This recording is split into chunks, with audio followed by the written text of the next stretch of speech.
दिन भर रसोई में घर वालों के लिए खाना बनाने वाली ग्रामीण औरतों के लिए कभी कभी रसोई घर भी जानलेवा साबित हो सकता है। इसी खतरे से लोगों को आगाह करने के लिए कई स्वयंसेवी संस्थाएं एक खास अभियान चला रही हैं। गांवों में रहने वाली महिलाएं कोयले, उपलों और लकड़ियों पर खाना बनाती हैं और जाने अनजाने कई तरह की गंभीर बीमारियों का भी शिकार होती हैं। ग्रामीण महिलाओं को इन बीमारियों से सचेत करने के लिए स्वयंसेवी संस्थाओं ने मिलकर एक जागरूकता अभियान की शुरुआत की है। किलर एंड किचन नाम के इस अभियान में बाहर की भी संस्थाएं शामिल हैं।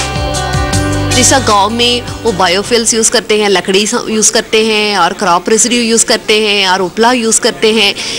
इसका यूज़ करने से वो जो पोल्यूशन आता है उसका लेवल्स वो 5 और 6 गुना वो अधिक है when compare to ambient pollution. That is like जो बाहर का और वो जो सिटी में जितना पोल्यूशन है उससे 6 गुना ज़्यादा है। Whole workshop is for that actually to mainly to create awareness among the general public and also among the stake holders. हर साल 1.6 मिलियन लोग उपलों, कोयलों, लकड़ियों से पैदा होने वाले धुएं के कारण मौत का शिकार बनते हैं। 5 साल से छोटे 10 लाख बच्चों की हर साल मौत का कारण भी ये धुआं है। गांवों में अभी तक 90% महिलाएं कोयलों और उपलों से ही खाना बनाती हैं। महिलाओं के साथ बच्चे भी धुएं का सबसे ज्यादा शिकार बनते हैं। तो जो डिवाइसेस हम अभी बना रहे हैं उसमें लकड़ी या फिर एग्रीकल्चरल वेस्ट जो हर साल निकलता है वो यूज़ होता है और गोबर गैस की जगह स्टार्ची वेस्ट जो ग्रामीण परिसर में बनता है, जैसे कि खराब हुआ अनाज हो, फल हो जो बिक नहीं सकते या वेजिटेबल का वेस्टेज होता है, उसमें से गैस बनाने की हम कोशिश कर रहे हैं ताकि रिन्यूएबल ही एनर्जी बायोमास से लोगों को मिले। संस्थाओं की ओर से गांवों में खाना बनाने के लिए नए तरह के चूल्हे अपनाने के लिए कई अभियान चलाए जा रहे हैं। ये चूल्हे स्वास्थ्य के साथ पर्यावरण के लिए भी फायदेमंद हैं। थोड़ी सी जानकारी और मुस्तैदी से महिलाओं की सेहत और सुरक्षा दोनों का ही ख्याल रखा जा सकता है। जागरूकता के अभाव में बहुत सी ऐसी बातें हैं जो हमें पता नहीं चल पाती और वो हमारे स्वास्थ्य के लिए बहुत खतरनाक होती हैं। थोड़ा बहुत बदलाव करके ग्रामीण चूल्हों को स्वास्थ्य और पर्यावरण के अनुकूल बनाने की यह कोशिश एक अच्छा कदम माना जा सकता है। कैमरा पर्सन सुमन कांसरा के साथ अनु जैन, रोहतगी, दिल्ली आज तक। रसोई घर में इस्तेमाल होने वाले उपलों और लकड़ियों से निकलने वाला धुआं महिलाओं के लिए गंभीर खतरा साबित हो रहा है।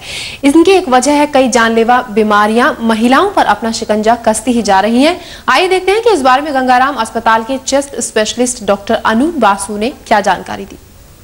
गांवों में लकड़ियों, कोयले या उपले से खाना बनाना कोई नई बात नहीं है, लेकिन इन सब के इस्तेमाल से ग्रामीण महिलाओं को किस तरह की बीमारियां हो रही हैं, इसकी जानकारी दे रहे हैं। हमारे साथ मौजूद हैं गंगाराम अस्पताल में chest specialist doctor Anoop Basu.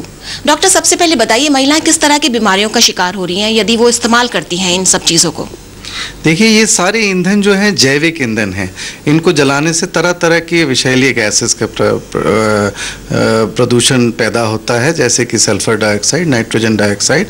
और हमें पता है कि इन गैसेस को इनहेल करने से क्रॉनिक लंग डिसऑर्डर्स होती हैं, जैसे कि क्रॉनिक ब्रोंकाइटिस या एम्फाइसीमा। और जिनको अस्थमा की बीमारी है या साइनस की बीमारी है, उन लोगों में ये बीमारियां बढ़ जाती हैं इस तरह की। डॉक्टर, अक्सर देखने में आता है कि जब महिलाएं खाना बनाती हैं गांवों में तो बच्चे आसपास खेलते रहते हैं, तो बच्चों पे किस तरह का प्रभाव पड़ता है? बच्चों पे इसका काफ़ी बुरा असर पड़ता है, इसलिए क्योंकि इन गैसेस से एक तरह से अस्थमा की शुरुआत हो सकती है। हमको पता है कि एलर्जी से अस्थमा ज़्यादा होता है, लेकिन ये एक और ज़रिया है अस्थमा बनाने का। और दूसरी बात यह है कि ये विषैले गैसेस जब वातावरण में रहती हैं तो ऑक्सीजन की कमी रहती है, उससे उनके ओवरऑल ग्रोथ में भी फर्क पड़ता है। डॉक्टर, कैसे बचाव करें महिलाएं? कुछ बताइए, क्या कोई अल्टरनेटिव डिवाइस है जिसके इस्तेमाल से बचाव हो सकता है या वेंटिलेशन? कुछ जानकारी दीजिए। हाँ, कुछ प्रोटेक्टिव स्टोव्स ज़रूर बनाए गए हैं, हालांकि वो सब जगह उपलब्ध शायद नहीं है, लेकिन वो इस तरह से जो विषैले गैसेस हैं उनको काफ़ी कम मात्रा में आबोहवा में छोड़ते हैं।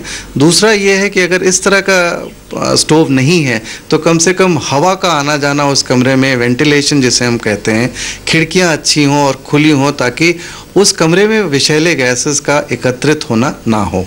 डॉक्टर, आजकल एलपीजी और लेटेस्ट जो सीएनजी गैस है, अगर ये गांवों में जाएं और इससे खाना बने तो क्या बेनिफिट रहेगा महिलाओं के लिए?